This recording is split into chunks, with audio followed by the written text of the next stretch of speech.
What's up, everybody? This is the Disciple Rick, and I'm back with another podcast. First, I want to say hit that like button on your YouTube screen so we can share this with some other ex-JWs that you think may be really trying to break from the organization, but they want to grow from it. They want to really see what being a Christian is all about. If they don't, that's fine. But if they do, share this with them. So you can see by the title that I want to return to this thing about atheism. Now, it's not to denigrate anyone who leaves the organization and decides to become an atheist, or a person who's an atheist already. If they may be listening, so if someone who's an atheist, I'm not trying to denigrate them, but I want to talk about the ones who leave and become atheists. As you can see, I have the thing about a JW atheist, and that's a little different from a regular atheist, and I'm going to explain that. Now, the reason why I'm addressing this is because I've had some dealings recently with some JW atheists, or some ex-JWs who have become atheists. So now, if you're leaning towards atheism, I'm going to say it's your choice. There's no criticism, no denigration, no judgment. If that's where you're leaning, as you've listened to my podcast, as leaving JW, I'm a Christian. I'm with him. I'm with Jesus Christ. That's me. But if you're leaving JW and you want to become an atheist, and you think that that's kind of where you're headed, and that's fine. I just want to share some things with you, and about becoming an atheist, because there's a unique situation that we're in as Jehovah's Witnesses, that when we leave, there's some things that we have to consider. There's some things we need to consider doing. Let's just say that. So there's a difference in my observation. I'm going to give my observation, but there's a difference between an atheist and a JW atheist. And I'm going to tell you why. So when I was in JW, all right, and maybe you all had some of the same experiences if you were in there for quite a number of time, being on field service, and you talk with people who were atheists. And I can remember having discussions with them, and they were atheists, but they were reasonable. And I say they were atheists, but they were like, atheism wasn't staunch. They weren't staunch atheists. They were people who had been taught by life, and maybe atheism were just certain things, certain aspects of things that they didn't really want to deal with, the aspect of God. But life had taught them, and in a way, life had kind of beat on them. So they weren't opposed to the idea of God. They weren't resistant to that. But it's just something that they had chosen not to deal with. See, so life changes. You get into your mid-30s, it's like a 60s radical who now has kids, and then he's no longer radical. See, now because he has to think about his children's future. It's the same thing with the atheists. Hey, they can be atheists through college. Then they get married. Then they have kids. Then they wonder what they're going to do with the kids. Then they have experience with kids, and then they have experiences with their job and all these things. And so now they soften their stance. So they're not opposed to the idea of God. They're less liberal in that type of thinking where, everything is just open and free and there is no God. See, they have more to protect. And when you have more to protect, then you're more open to listen to things that may come about that you would respect. See, so in field service, they, at a certain point, I always noticed that the atheists who were in their mid to late 30s, 40s, whatever the case, they were more willing to engage with you on the discussion of God, even more so than someone who was part of a religion. Now, I didn't mean, and I can say I've never converted an atheist to become a Jehovah's Witness, but I mean, we read articles in the publication where they said they converted an atheist and they became a Jehovah's Witness. Okay, that's fine. But they were reasonable people. Those were people that you could really engage with. And I liked some of the discussions that I had with atheists when I was in the religion. And you know what? I will say this too, is that the conversations with an atheist, I remember having a few conversations with them, and I didn't find myself pushing the religion on them, but just being reasonable with them as they were reasonable. So that was something very unique about an atheist that I could say. Now I'm going to talk about an ex-JW who becomes an atheist. They're different. And it's that JW experience that makes them different. See, I've noticed that I like to troll some of the ex-JW postings on the internet just to see what they have to say. And you know what I noticed is that the ex-JWs form a community called the ex-JW community, basically, wherever they are, Reddit, internet, wherever. But it's so much like the JW community because they're still JW in their mentality. That's in my opinion. But that's what happens, and you'll see that people will get triggered by the ex-JWs. These are other ex-JWs who get triggered by the ex-JWs, especially those ones who are atheists, because they still have that same JW way. They're controlling, they're elitist, and then they're condescending to other people. And I think a lot of us experienced that. At some point in JW, you had these ones who were very condescending based on their privilege level. There were elders who like to be controlling. You know what I mean? Where they were the ones that want to tell you what to do and tell you what not to do. And it was based on their opinions. I remember there was one elder that he had come to our hall, and I was a minister of servant at the time. But this elder was particularly strict, and he wanted all the sisters, especially the pioneer sisters, to wear stockings when they were out in field service. That kind of control.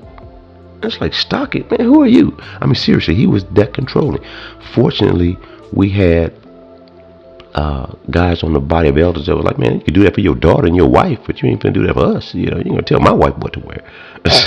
So they really understood that. But you see there were so many like that had that controlling nature and that condescending tone when they talk to you. And I noticed it a lot of times when dealing with disfellowship people who were trying to get reinstated, is when elders would be very condescending. That was the worst. So you saw that. I mean, elders' wives, where the elder had a certain amount of privilege, they were the PO or the Kobe's wife, so she was real condescending. So you saw that throughout JW, and I'm telling you, you see that in the ex-JW community too. And why do you see that? It's because they still have the JW mentality and the JW thinking patterns. And that's the thing about it. They never really break from that part of the organization. So see, when we were in JW, for real, we had answers for everything. JW had answers for everything in people's lives. And it kind of made us more elite, made us think that we were more elite than the average person you meet out in field service, because we knew the Bible way better than they did. We knew how to flip the scriptures and show us scriptures and read the scripture and interpret the scripture. We were pretty good at that, for real. So it led to this eliteness that we had over 90% of the people in the world that we talk to. And then within the organization, depending on your privilege level, there was another form of eliteness. And then if you were at Bethel, there was an eliteness. And then what you did at Bethel, you had a different type of eliteness. It was all there. And that elite mentality is part of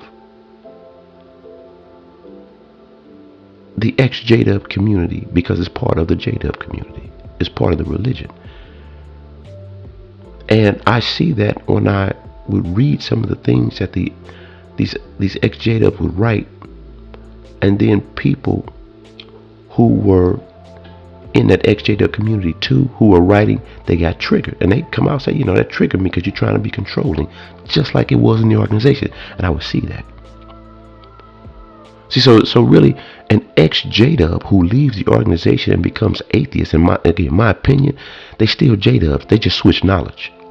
So now they're still elite because, now they went to college and got some knowledge from some books and some professors. Now they use that knowledge to become elite because they never get rid of the mentality. And then they lord it over the other ex-JWs who, maybe they didn't accept the atheism, or they didn't go to college and learn all that foolishness.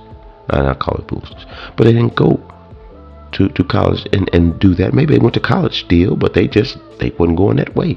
They were going to live their lives in a particular way and deal with God. They still won't believe in God.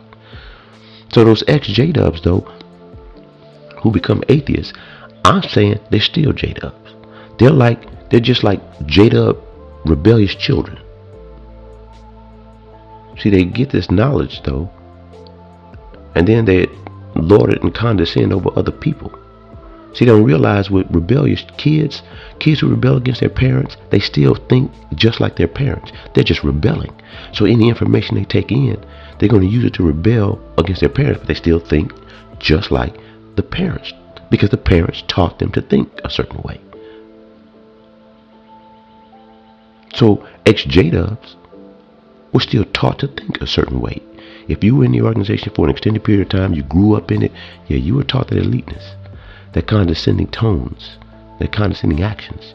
Yeah, we were taught that. It's a mentality within the organization. So that's why I call them JW Atheists. They're not like regular atheists. They're JW who became atheists. Still JW though. Anyway, I want to tell you, what led me to this is through reading a bunch of their posts. I came across one, and I gotta admit, y'all, I got triggered. It was a Reddit post, and for real, I got triggered. And it wasn't what they were saying. It was that elite tone in how they said it, that condescension in how they said it. Let me tell you what it was about. These ex-JWs were talking about the flood of Noah's day, and they said, the post was, how could anybody, something to the effect of, how could anybody be so stupid as to believe that the flood of Noah actually happened? So when I saw the post, I was like, oh, okay. So I, tapped on the post to read it. And let me tell you, the condescension was thick. And it was a lot of them ex-JWs who were commenting on that post about how stupid anyone is to believe that the flood of Noah actually happened. And I got triggered by that. I said, oh, so y'all want to throw down a gauntlet against those of us who still want to believe in God and Jesus Christ. And I'm old enough to know where they get this crap from. And it is, they get this stuff from universities. See, if they went, or if they just got the books, that's where they get this stuff from. Because really, universities now are really just religious schools. The religion, though, is evolution. Or you can call it atheism. But they pump that out in universities, and they pump it out in your schools, too. Your public schools. But anyway, so these ex-JW was throwing this out. And it was a bunch of folks commenting on it. I said, well, it's time for me to comment on it. So in my, best JW condescending tone, with some sarcasm, maybe that wasn't the right way to go about it, but so what? I responded by asking them to answer, any of them to answer my 3 questions. Who are the people who taught you this? Give me the names. And then tell me what their motives were and why you believe that their motives towards you are good ones. And then tell me, how do you benefit personally in your daily life from believing that the flood of Noah's day didn't exist, that there is no God, all of that. I laid it out for them. Please explain that to me. And you know what I got? Crickets. Nobody. could answer the question. Nobody even stepped up. And look, it wasn't a dated post. I answered that post on the same day that they put it up. And all them, 100-something folks jumped on that post, or however many jumped on that post. I put my post on there too in response. And nobody answered those questions. One guy tried to go back and forth with me. Okay, we went back and forth for a tad, but he could never answer the question. So finally I just got to the point to where I said, I'm still waiting for you to answer my questions. Now, he made statements. Yeah, it's a myth. Answer my questions. You can believe it if you want to, but answer my questions. And he never could. And you know why he couldn't? Because he's a regular person, just like I'm a regular person. He can't answer the question because he doesn't benefit from that. He got to look at it and say, well, you know what? I don't really know how I benefit. All of them, they have to answer that question because you don't benefit from it. If you're Bill Nye the science guy, yeah, you benefit from evolution. You done made millions off of that. Your name is out there and everything. Yeah, you benefit from saying that the flood of Noah's Day didn't happen because you benefit from it. I can understand that. Neil deGrasse Tyson, same thing. You benefit from it. No problem. Those folks benefit from it. They're involved in science and all of that, and they believe in evolution. That's fine. Again, if that's what they want to believe, that's fine, because there are other people who are scientists just as high up in the science field as they are, or even higher, who do believe and can present the evidence that the flood existed, who can explain these things because they've done the research and not cherry picking in order just to fulfill a belief and go and teach people because they're paid to. So there are people who can deal with those folks high up who benefit from evolution. But the everyday folks, they don't benefit from it. And that's what I was trying to point out to those ex-JWs. Tell me how you benefit. That's the main thing. You want to believe it? Cool. Tell me how you benefit. And if you don't benefit, then don't get out there and throw questions or throw statements condescending to the rest of us who do believe, because there's some of us who bite back. And when I bit back, no one answered. They couldn't answer the questions. And you know what? I still troll to make sure that, to see if someone is going to answer those questions, but they don't. So yeah, I got triggered. I admit I got triggered because I am a Christian and I do believe the scriptures. And when I deal with ex-JWs, they still act like JWs. Don't condescend to the rest of us, is my point. Because you're not better because you went to college. Matter of fact, I pointed out to the one dude who gave, some back and forth with me. I asked him, I said, if you went to college to learn this, if you went to a university to learn this, I want you to consider how much money you gave Jehovah's Witnesses over the years you were in it and compare it to the money that you gave to that university to learn this bullcrap. And then I'll bet that you gave that university more money than you ever gave Jehovah's Witnesses. You probably are still paying off that student loan debt. You need therapy because you spend money very unwisely. Jolly, I put it out there for him. Yeah, I was being condescending to him, but I wanted him to understand that that was reality. You paid for that and you don't benefit from it. And because you can't tell me the benefit. If you were in Jehovah's Witnesses and you gave them money for, donations and everything, I really wasn't being condescending, I was being true. But if you gave them money, perhaps you got appointed to certain positions and you felt that it benefited you, and that's okay. But if you went to college to learn that, and now you're going to put this information out and you can't say how you benefited from that education, then you spent money on something that's worthless. I can see if you went to college after you left JW and spent money on an engineering degree that makes sense, you can benefit from it. Now you're in an engineering field, and that field is benefiting you and your family. But to say that you believe in evolution and that the flood was a myth, you ain't benefiting from that belief because you can't tell me how. Because you know why? You're a JW atheist. You still think like a Jehovah's Witness with the knowledge that you gained. So, as I'm saying, I got triggered. And my point to you is just, if you're going to believe it, that's fine. If you're an ex-JW, you don't have to believe in the scriptures. That's on you. If you want to believe in atheism, that's on you. It's fine. There's nothing wrong with that belief. I'll show you what I mean in a minute, even from the scriptures. But just don't be condescending. Break the thinking patterns. Don't be elitist with what you learn. That's the only thing I want to put across. Don't be arrogant with it. Because we are all people who have to get up, put on clothes every day and go to work. See, if you're an ex-JW, or if you're a JW who's considering leaving, you're an ordinary person. And really, that's what counts with God, is the ordinary people. It's not about the education that you received. You know, I remember this. When I was still in the religion, they were talking about it was that JW cast or whatever that thing was, where they started having the videos about people in the organization. And there was a particular guy that they had that was at Bethel in the United States that they sent to college to become a lawyer. And he made a particular statement that kind of, you know, stood out and made me think, like, wait, what? He said how he had to remember to be humble,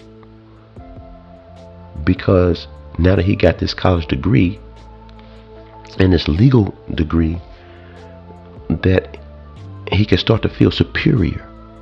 Something to that effect. I'm like, for real?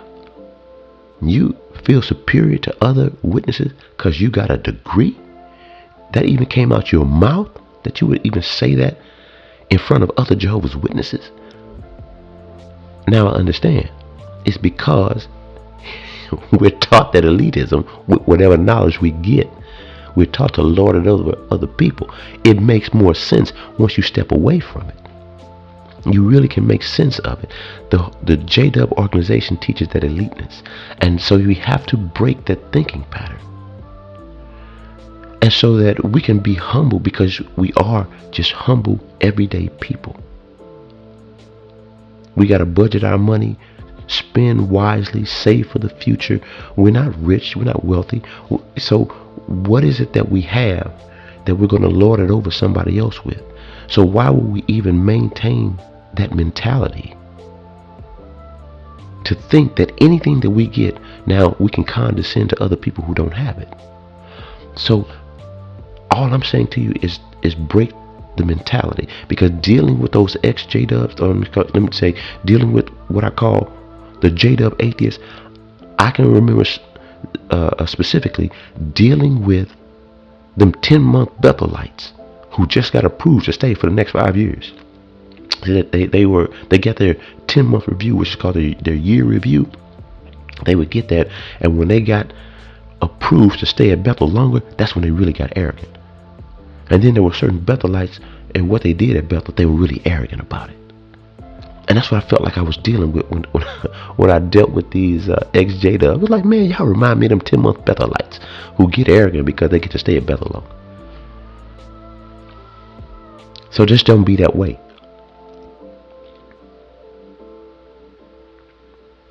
Change your mindset to realize, hey man, I'm just like everybody else out here. When I get up in the morning, I got to figure out if I got enough money to make it through the rest of the month, make it to my next paycheck, or if you do have, what's my 401k doing in this economy? Man, am I going to have enough to save for retirement? Whatever the case may be, can I afford, to purchase a new car? Can I afford to get my car repaired? That's who we are. We're just regular people. There's nothing that we have that we can lord it over someone else with. But so don't be that type of person, is what I'm getting at. If you want to be an atheist, break the JW mentality. Okay, now just about being an atheist, I want to read a scripture. This is in Romans chapter 2, verses 12 through 16. I always have to have a scripture in my podcast. It says, this is from the JW Bible. It says, for all those who sin without law will perish without law, but those who sin under law will be judged by law. For the hearers of law are not the ones righteous before God, but the doers of law will be declared righteous. For when people of the nations who do not have law do by nature the things of the law. These people, although not having law, are a law to themselves. They're the very ones who demonstrate the matter of the law being written on their hearts, while their conscience is bearing witness with them, and by their own thoughts they are being accused or even excused. This will take place in the day when God through Christ judges the secret things of mankind according to the good news that I declare. So what Paul is talking about here is that the Israelites, the Jews, had been given law by divine revelation, the law of Moses. But the people of the nations that were surrounding them already had law codes, constitutions, to maybe we can look at it like that. They already had those. And whether they believed it or not, or understood it or not, the Bible shows in Job 32:8 is that the breath of life that was given to man teaches man the law of God, basically. So by collective wisdom, people develop law codes for their nation. I mean, because who doesn't know that murder is wrong, and who doesn't know that theft is wrong, stealing is wrong? Who doesn't know that?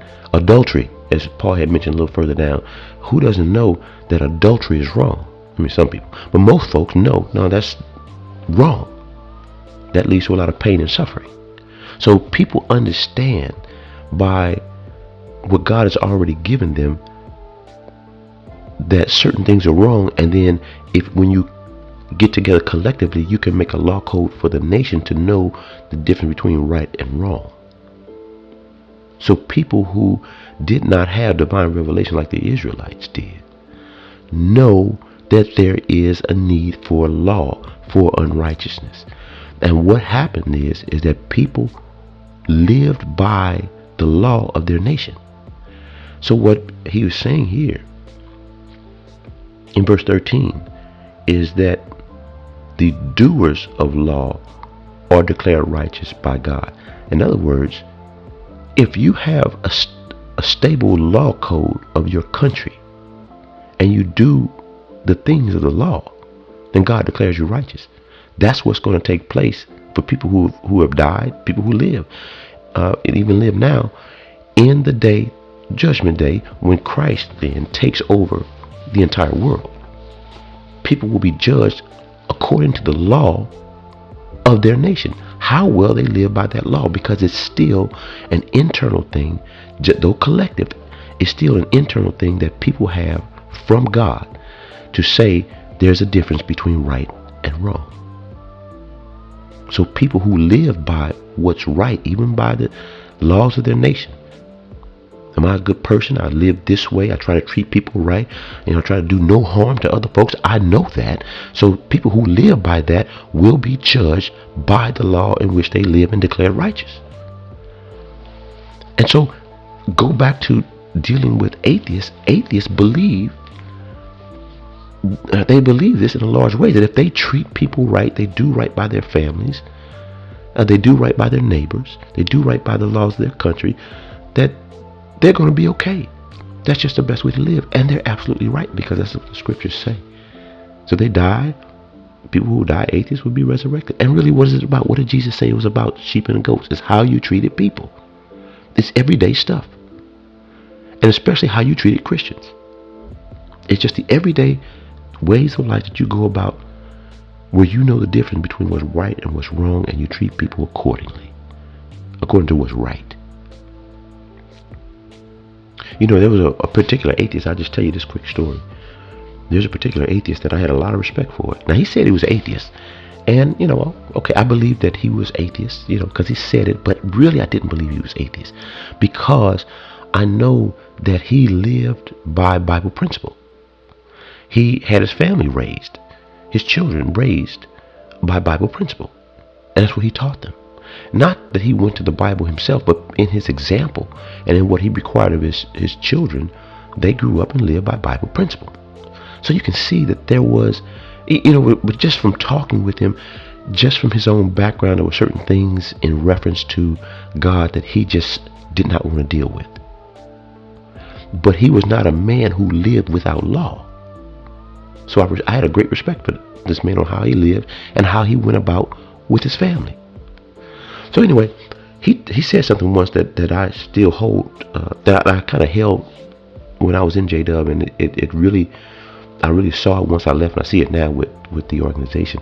He said that the Awake magazine kept that organization balanced because they had to deal with things with science and things of nature, and they dealt with that, and they addressed it. But once they got rid of that Awake, then it was full on propaganda, and you wouldn't, there was no more balance, so you would not escape the propaganda. And so you see that now with Jehovah's Witnesses, that it is full on propaganda when we're outside of it. Well, even when I was inside of it with some of the publications, I could see the propaganda. But he really could. He understood this, understood propaganda very well, and he saw it with the publications that, oh man, it's just religious propaganda. But now, when you step outside of it, you see the propaganda is thick. I mean, it is thick with Jehovah's Witnesses now, and you can't escape it. So once you're out of the religion, you see this very, very clearly. So that's why I respected him, and when he said that stuck with me, and it actually helped me to leave the organization. It was one of the things that helped me to leave, because the propaganda became so bad. You know, you could really see it. There was really no truth. It was all JW propaganda, and they were putting propaganda upon propaganda. So that's one of the things that helped me to get out. So it was an atheist who helped me to see the falsehood of the organization. Anyway, so I just wanted to talk about that, about being an atheist. If you want to be an atheist, it's cool. There's no judgment in being an atheist, as long as you treat people right, and you know internally what's right and wrong. And even the United States has plenty of laws to say what's right and wrong. But if you're going to be an atheist, don't be a JW atheist. Break that JW elitist mentality that they put in us. Get rid of those JW thinking patterns. So whatever you gain, you can be humble with. You can use it to benefit yourself and your families, to improve your life. But just don't condescend to anyone else, or to any of the folks that are, that want to believe opposite, that want to believe in God. So anyway, hey, look, that's all I had for today. It was kind of a rant, but I just wanted to share that with you guys, especially you all who, are dealing with some atheists, JW atheists, or who may want to go that way yourself. All right, this is the Disciple Rick signing off, and I'll talk to you all later.